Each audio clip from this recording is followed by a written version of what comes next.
अवधूत चिंतन गुरुदेव दत्त श्री स्वामी समर्थ सर्वांना तुम्हा सर्वांचं आपल्या चॅनलमध्ये खूप खूप स्वागत. आता बघा अधिक महिन्याला सुरुवात झालेली आहे आणि प्रत्येकजण आपल्याला जसं जमेल तशी सेवा करत आहे. आता बघा कोणी ग्रंथांचे पठण करत आहेत, कोणी गुरुचरित्र करतंय किंवा कोणी सत्यनारायणचं वगैरे करत आहे. तर बरेच जण असे वेगवेगळे ग्रंथांचं पठण करत आहेत. तर कोणी दुर्गा सप्तशती ग्रंथाचं सुद्धा म्हणजे पठण करत आहे किंवा पारायण करत आहे. तर बघा अधिक महिन्यात आपण जर कुलदेवीची सेवा केली तर घरात सुख शांती आणि देवीची कृपा खरंच खूप वाढते असं आपल्या धर्मग्रंथांमध्ये सुद्धा पहिलं सांगितलं आहे. आणि आपल्याला सुद्धा वाटतं की कुलदेवीची कृपा आपल्यावरती खूप खूप असावी. तर ही नेमकी सेवा आपण कशी करावी किंवा कोणता ग्रंथ वाचावा किंवा कोणता मंत्र जपावा हे सगळं आपण आजच्या व्हिडिओमध्ये जाणून घेणार आहोत. तर अधिक महिनासुद्धा बघा हा भगवान विष्णूंना आणि देवी देवतांचा विशेष कृपा म्हणजे आशीर्वाद मिळवण्याचा काळ मानला जातो. तर या महिन्यात केलेली पूजा जप व्रत किंवा सेवा अनेक पटीने आपल्याला फळ देते. विशेषतः बघा कुलदेवीची सेवा जर आपण केली तर घरातल्या अडचणी खूप कमी होतात, मनाला सुद्धा आपल्या शांती मिळते आणि आपल्या देवी देवतांची कृपासुद्धा आपल्यावर कायम राहते. तर बघा रोज सकाळी आपण आपल्या कुलदेवीसमोर म्हणजे आपल्या देवासमोर सकाळी स्नान करून स्वच्छ कपडे वगैरे घालून पूजा वगैरे आटपून देवासमोर दिवा लावायचा. तुपाचा किंवा तुम्ही तेलाचा दिवा लावू शकता. त्यानंतर आपल्या देवीला हळद कुंकू फुलं वगैरे अशी अक्षदा अर्पण तुम्ही करू शकता. तर शक्य असेल तर तुम्ही लाल फूल व्हायचं आहे. असं म्हणलं जातं की दिवा लावल्याने सुद्धा घरात बघा नकारात्मकता ऊर्जा सुद्धा म्हणजे खेचली जाते, चांगलं वातावरण एक निर्माण होतं. तर बरेच लोक आता ग्रंथांचं सुद्धा पठण करतात बघा. आता ज्याला जसं जसं शक्य आहे तसं ते करतायत. तर महत्त्वाचं म्हणजे आपल्याला बघा आता देवीची सेवा करायची असेल तर तुम्ही दुर्गा सप्तशती हा ग्रंथसुद्धा वाचू शकता. आता तुम्हाला जसं होईल तसं तुम्ही पारायण करून करू शकताय किंवा संकल्प करून करू शकताय किंवा रोज एक अध्याय घेतला तरी चालू शकते. तर देवीची कृपा मिळवण्यासाठी हा खरंच सर्वात प्रभावी ग्रंथ आहे. तर या देवीच्या शक्तींचं वर्णन आहे. संकट भीती अडचणी ह्या सगळ्या दूर होतात. रोज तुम्ही एक अध्याय जरी वाचला तरी सुद्धा चांगला आहे. आता देवी कवच सुद्धा आहे बघा, घर आणि कुटुंबाचे रक्षण करण्यासाठी सुद्धा तुम्ही वाचू शकताय. परत ना ललित सहस्रनाम आहे, माता लक्ष्मी आणि आदिशक्तीची कृपा मिळावी म्हणून सुद्धा काही लोक पठण करतात. श्रीसूक्त सुद्धा आहे, ते सुद्धा तुम्ही करू शकताय म्हणू शकताय. घरात धन सुख आणि सकारात्मकता ऊर्जा वाढावी म्हणून लोक म्हणतात. त्याचबरोबर याच्याबरोबर आपल्याला थोडा थोडा जपसुद्धा करायचा आहे. तर जप कोणता करायचा आहे? ओम एम ह्रीं क्लीं चामुंडाय विच्महे. तर बघा ओम हेम क्लीं चामुंडाय विच्महे हा देवीचा अत्यंत प्रभावी मंत्र आहे. रोज 108 वेळा तुम्ही जपायचा आहे. शक्य असेल तर लाल आसनावर बसून तुम्ही जप करू शकता. मन शांत ठेवून श्रद्धेने जप केल्यास आपला आत्मविश्वास एकाग्रतासुद्धा चांगली वाढते.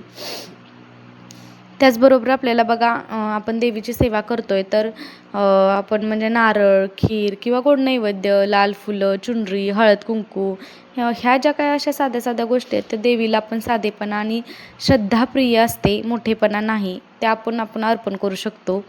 आणि महिलांना तर खरंच ह्या महिन्यात खूप काही असं म्हणजे सेवा करण्यासाठी खूप भारी आहे.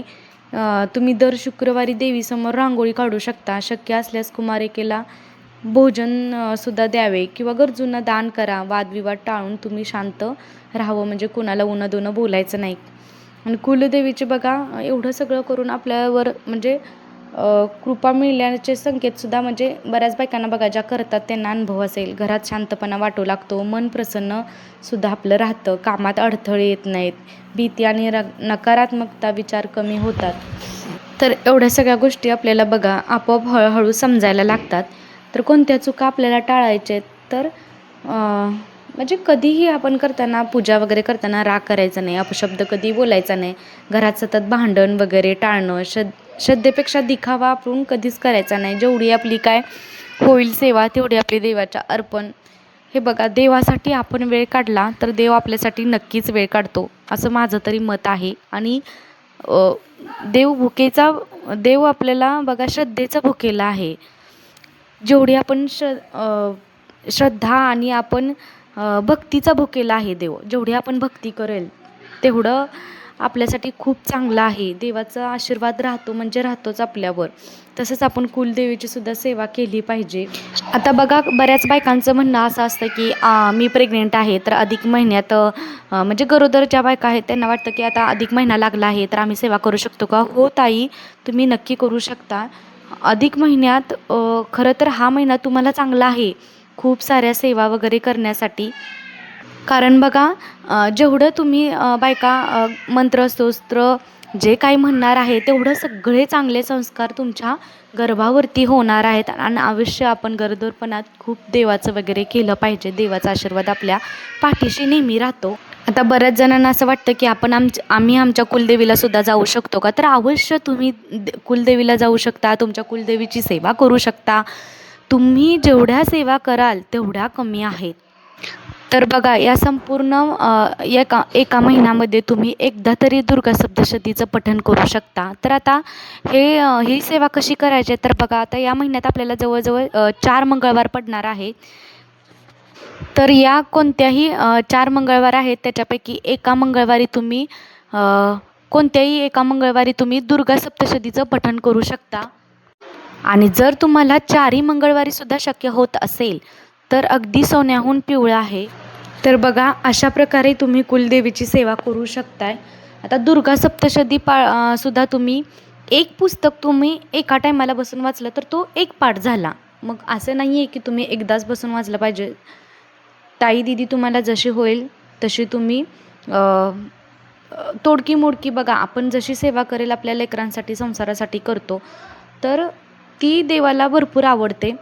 तर एक पुस्तक तुम्ही एकाच टायमाला वाचलं पाहिजे असं काहीसुद्धा नाही. तुम्हाला जसं होईल दिवसभरात तुमची कामं मुलं बघून तुम्ही करू शकता. तुम्ही सकाळ 2 संध्याकाळी 2 3-4 अध्याय राहिलेले दुसऱ्या दिवशीसुद्धा तुम्ही घेतलं तरीसुद्धा चालू शकते. तर बघा, तुमची कुलदेवी कोणती आहे त्यानुसार तुम्ही करा. आणि मलासुद्धा कमेंटमध्ये नक्की सांगा की तुमची कुलदेवी कोण आहे. आणि हो, व्हिडिओला आपल्या अजूनसुद्धा सबस्क्राईब केलं नसेल तर नक्की करा, जेणेकरून असेच तुम्हाला धार्मिक माहिती आणि व्हिडिओ पूजापाठचे बघायला मिळतील. लाईक करा, शेअर करा आणि आपल्या चॅनलला सबस्क्राईब करायला अजिबात विसरू नका. श्री स्वामी समर्थ.